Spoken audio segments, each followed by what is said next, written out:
right now, we're going to do some searing, right? Right. And you know, when I sear, I tend to flounder. That's funny you say that because we've got flounder today.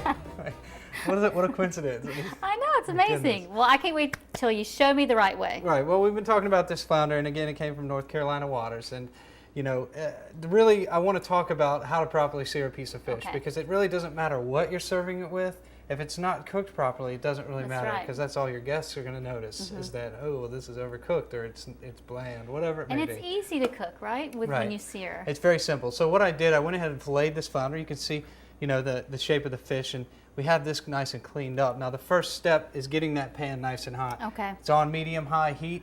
It's been going for a couple minutes, so when you put your fingers in there, it's nice and hot and ready to go. Okay, so we're going to add a little olive oil. Now you can use grapeseed oil, canola oil, vegetable oil, or olive oil. Will be fine. Just know that the olive oil obviously is going to have a little more flavor. That's right. Right. So the first thing we do after that is let that oil get hot. Now when you start to see those little whiffs of smoke coming off of that pan, you know it's hot enough. So I'm going to take our flounder here. We're going to season it up really nice with salt and pepper. Don't be afraid of salt and pepper. I tell people that all the time. It's important to season your fish and your proteins correctly. So we've got this ready to go. You saw the smoke, right? So now we're just going to lay that right in there. Nice. So the funny thing I find about people when they start to sear fish or scallops or whatever it may be, they actually like to shake the pan. So the one thing you don't want to do is shake the pan. You just want to leave it alone.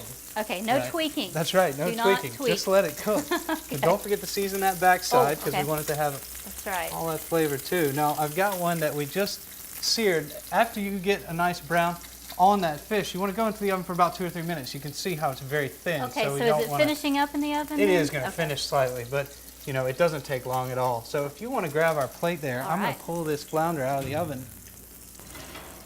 Now this one's looking great. Now you can see how we've got this great color on the outside of it, and if you want to set that down, that's perfect.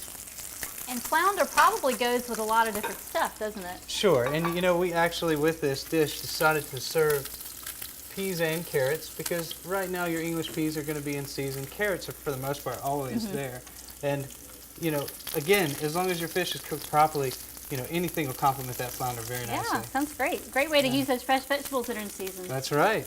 That's right. So you can see here, that one's going pretty nice too. Looks great. Thank you, Chef Aaron from Tristan. I had a great time today.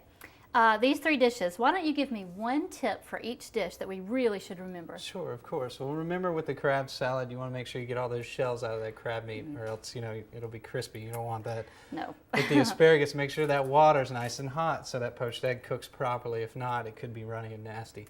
And then with the flounder, a hot pan will always be your best friend, especially with seafood. So get it nice and brown.